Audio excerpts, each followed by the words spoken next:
আসসালামু আলাইকুম প্রিয় দর্শক, আজকের পর্বে বানিয়ে দেখাচ্ছি চিকেন মাসালা ফ্রাই।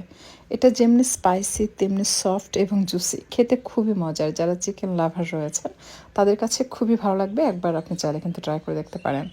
1 চা চামচ ভর্তি করে দিয়েছি মরিচের গুঁড়া, 1 চা চামচ হলুদের গুঁড়া, 1 চা চামচ ভর্তি করে দিলাম ধনিয়ার গুঁড়া, সেই সাথে দিয়ে দিচ্ছি আপনার মৌরি বাটা। আপনি চাইলে মৌরি গুঁড়া করে 1 চা চামচ ইউজ করতে পারবেন। আর 1 টেবিল চামচের মতো দিয়েছি আদা রসুন বাটা, সেই সাথে স্বাদ মতো লবণ দিয়ে দিয়েছি আর সামান্য লেবুর রস।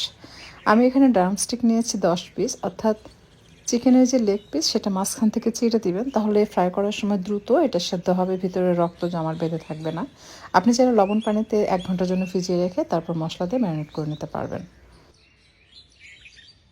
মশলা যেন চিকেনের সাথে কোট হয়ে থাকে এই জন্য আমি দিয়ে দিলাম কর্নফ্লাওয়ার। এখানে 1 টেবিল চামচের একটু বেশি পরিমাণ হবে কর্নফ্লাওয়ার দিয়েছে। এরপর চিকেনের সাথে খুব ভালোভাবে মেখে নিচ্ছি। খেয়াল রাখবেন চিকেন ম্যারিনেট করার সময় যেন চিকেনে পানি না থাকে।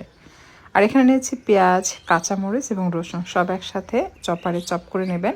তাতে দিয়ে দিচ্ছি চিলি ফ্লেক্স, 1 স্লাইস লেবুর রস, আর সব শেষে একটু ধনিয়ার পাতা কুচি দিয়ে সব কিছু মিক্স করে আমরা রেডি করে রাখবো। এই উপকরণগুলো দিয়ে এই মশলা চিকেন ফ্রাই করলে খেতে খুবই ভালো লাগে এবং ফ্লেভারটা অসাধারণ হয়। আর এটা কিন্তু একটু স্পাইসি হবে, একটু জুসি হবে, সফট হবে, খেয়ে আসলে খুবই মজা পাবেন। আপনি চাইলে কিন্তু এটা ভাতের সাথেও খেতে পারবেন। এটা এমন একটি ফ্রাই আইটেম চিকেনের, বা আপনি চাইলে রাইসের সাথে সার্ভ করতে পারবেন, পোলাওয়ের সাথে খেতে পারবেন, বিকালে স্ন্যাক্স হিসেবেও কিন্তু আপনি খেতে পারবেন। গরম তেলে একটা একটু করে চিকেন ছেড়ে ভেজে নিতে হবে। এটা কিন্তু মিডিয়াম বা তার থেকে একটু বেশি তাপে রেখে প্রথমে ভেজে নেবেন। যখন লাল হবে এক পাশ তখন উল্টে দিবেন। এরপর আপনি চুলার তাপটা একটু কমিয়ে দিবেন, কারণ প্রথম থেকে কম রাখলে কি হয়, উপরে যে মশলার কোটটা থাকে ওইটা অনেক সময় উঠে যায়।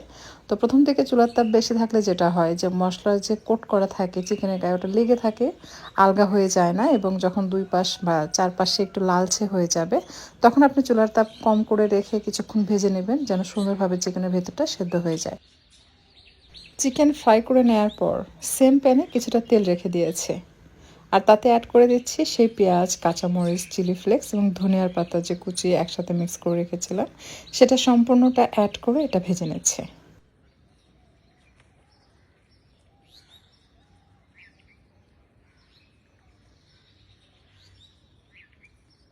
বেশ কিছুক্ষণ ভেজে নেওয়ার পর স্বাদমতো লবণ দিয়ে এটাকে মিশিয়ে নিতে হবে।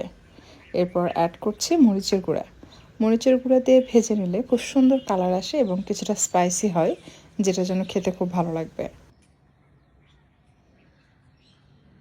সবশেষে চিলি সস দিয়ে এটা খুব ভালোভাবে মিশিয়ে নিতে হবে।